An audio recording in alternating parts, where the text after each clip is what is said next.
Good day, this is Keith, and this is my first blog post after quite some time. A lot has changed in my life, and that's going to be what this blog post is about. It's about toxic relationships, and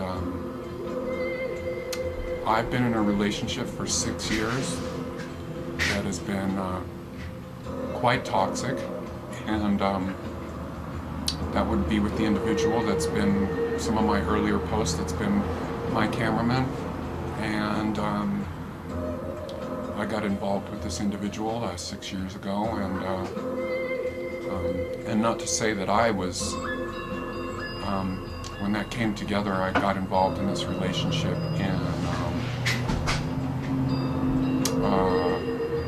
for reasons other than where I'm at right now, you know.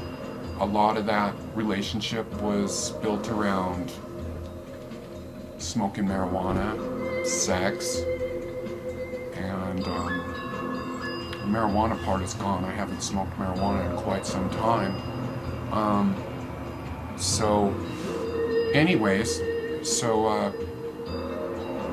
That relationship's been quite toxic, and just my attitude about relationships is that's something that can really pull an individual down. And I think we as human beings kind of have a tendency, it's not even a tendency, let me digress on that. We're pack animals. We're not predators. We need to be around people, and this whole notion of like a yogi living in a cave, that has its power as well. And there's a lot of awesome people that work with that principle. I myself, being where I'm at right now, I realize I need a little bit of both. I'm living alone now, and where I'm blogging from right now, the location where I'm at is where my partner has moved to, and I figured out that with who I am, my relationship with him is much more a father figure, and so as I said, we are married, and I haven't quite figured out what I'm going to do with that now, but I'm definitely taking the role of seeing him as my son and not my lover, not my partner, you know. And I think an important thing to realize in all of this, and this is exactly where I'm at, I'm a little bit confused right now with, because even if you're not Christian, you know, we as a Western culture have been completely steeped in Christian toxicity. The definition of relationships, all of that stuff, like I said, even if you're not going to a church or subscribing to any of that, that's what we've been brought up in for generations, and I'm not sure where I sit on all that. I've from time to time, being gay and being somebody, I've been involved with some three-way relationships, and I've had a lot of interest in alternative things, you know.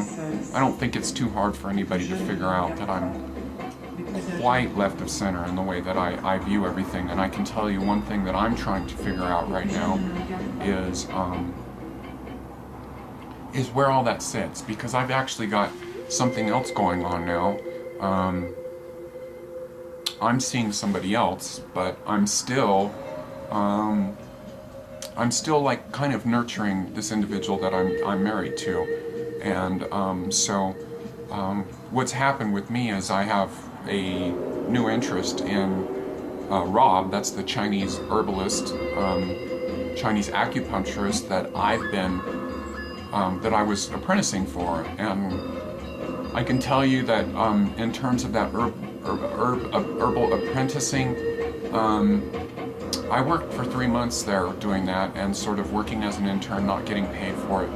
And you know, so I realized that I'm not really an apprentice. I know quite a bit, And so I'm involved with that, but I've had to take a step back, especially to deal with this talk, the emotions of this relationship.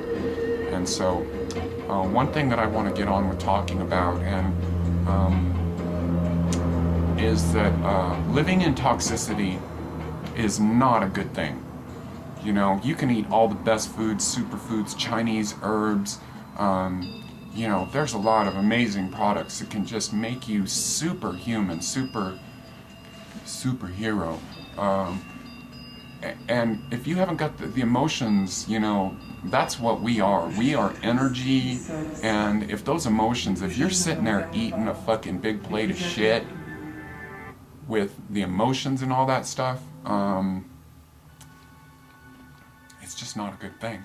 So we're going to sign off on this one. This one's going to be part one. I'm going to talk quite a little bit about this whole toxicity, living in toxicity. We've gone to a lot of trouble to get that food just right and all that stuff, but you might as well go back to the standard American diet if you haven't got the emotions and the mind and the mental.